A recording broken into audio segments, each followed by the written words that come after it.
ప్రజల ఆశయ సాధనే ఆశయంగా మార్చుకున్నటువంటి అభ్యుదయ మార్గదర్శి, అభివృద్ధిని ఇన్ఫర్మేషన్ టెక్నాలజీతో జత కలిపి ముందుకు తీసుకువెళ్తున్నటువంటి దూరదర్శి శ్రీ మాన్యశ్రీ నారా చంద్రబాబు నాయుడు గారికి, రాజనీతి మే అజాత్ శత్రు శ్రీ నితిన్ గడ్కరీజీ గారికి,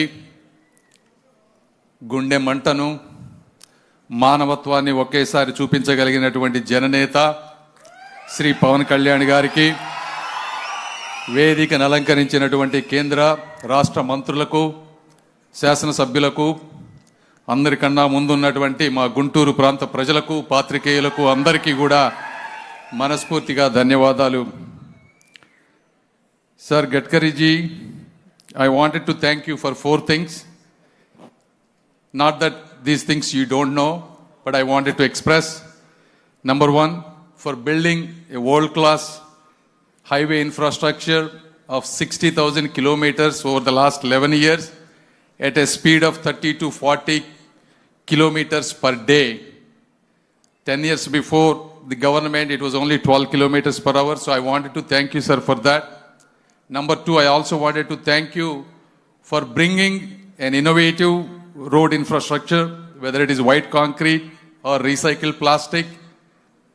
Number 3, sir, for you being a role model for result-oriented, real leader than a political rhetoric that we often see among many people. And the most important, 4th one, sir, you are so humble, down to earth, approachable, with an exceptional positive attitude that I have never seen in any other leader. These are deeply inspiring for people like us who are coming into the politics first time. So I have profound respect for you, sir, not as an MP and not as a Minister of State, but as a true citizen of India.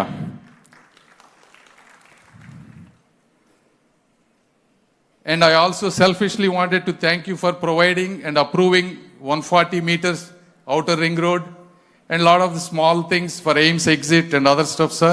So I wanted to thank you on behalf of Guntur people once for all. And then second, ఈరోజు కార్యక్రమానికి వస్తే శ్రీ నారా చంద్రబాబు నాయుడు గారి గురించి ఒక్కసారి మాట్లాడుకోవాలి. ఎందుకంటే దేవుడు ఒక్కొక్క నాయకులకి కొన్ని సంవత్సరాలు అవకాశం ఇస్తారు. ఆ అవకాశం ఇచ్చినప్పుడు ఏ విధంగా మనం ఆ అవకాశాన్ని ఉపయోగించుకుంటున్నాం అనేది చరిత్ర చెబుతుంది.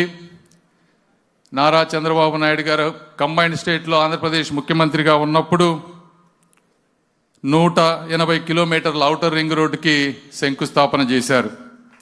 ఆ రోజుల్లో డబ్బులు లేవు అంటే వాజ్పేయి గారితోటి పీపీపీ మోడల్ని ఇంట్రడ్యూస్ చేసినటువంటి విజనరీ నాయకులు శ్రీ నారా చంద్రబాబు నాయుడు గారు.